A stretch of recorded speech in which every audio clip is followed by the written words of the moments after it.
ഇപ്പോൾ വരുന്ന വളരെ പ്രധാനപ്പെട്ട ഒരു വാർത്ത. ശബരിമല സ്വർണ്ണ കവർച്ച കേസിൽ എൻ വിജയകുമാറിന് ജാമ്യമില്ല. ഇരു ജാമ്യ ഹർജികളും വിജിലൻസ് കോടതി തള്ളി. ദേവസ്വം ബോർഡ് മുൻ അംഗവും CPM പ്രതിനിധിയുമാണ് വിജയകുമാർ. ആരോഗ്യ പ്രശ്നങ്ങളടക്കം ചൂണ്ടിക്കാട്ടിയാണ് ജാമ്യ ഹർജി നൽകിയത്.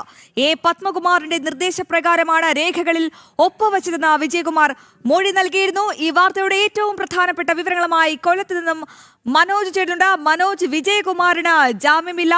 ആരോഗ്യ പ്രശ്നങ്ങളടക്കം ചൂണ്ടിക്കാട്ടി പരമാവധി ജാമ്യം ലഭിക്കാനുള്ള എല്ലാ പഴുതുകളിലൂടെയും വിജയകുമാർ ശ്രമിച്ചിരുന്നു. എന്നാൽ ഇപ്പോൾ കോടതി അതിന് ഒരു ചെക്ക് വെച്ചിരിക്കുന്നു, ജാമ്യമില്ല. എന്തൊക്കെ നിരീക്ഷണങ്ങൾ നടത്തിക്കൊണ്ടാണ് കോടതി വിജയകുമാറിന് ജാമ്യം നിഷേധിച്ചത്?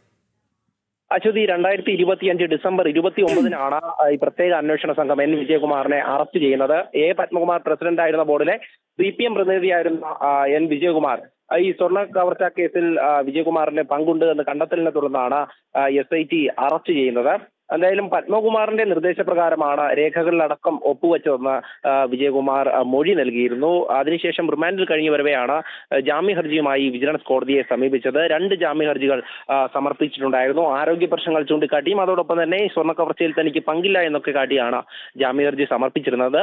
കഴിഞ്ഞ ദിവസങ്ങളിലൊക്കെ ജാമ്യ ഹർജി പരിഗണിച്ച കോടതി ഇന്ന് വിധി പറയാനിരിക്കുകയായിരുന്നു. ഇന്ന് വിധി പറഞ്ഞപ്പോൾ ഈ 2 ജാമ്യ ഹർജികളും തള്ളിയിരിക്കുന്നതായാണ് വിവരം. എന്തായാലും നിലവിലെ സാഹചര്യത്തിൽ കേസിൽ 8 പ്രതികൾ ജാമ്യം നേടി ജയിൽ മോചിതരായിട്ടുണ്ട്.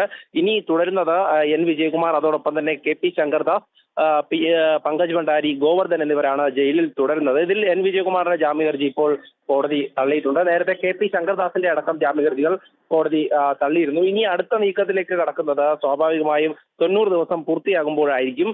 നിലവിൽ ഇപ്പോൾ ജാമ്യമില്ല എന്നുള്ളത് തന്നെയാണ് ലഭിക്കുന്ന വിവരം. ശരി മനോജ്, മറ്റൊരു പ്രധാനപ്പെട്ട കാര്യം, ഇനി എന്തായിരിക്കും വിജയകുമാറിന്റെ ഭാഗത്തു നിന്നുണ്ടാകുന്ന നീക്കം?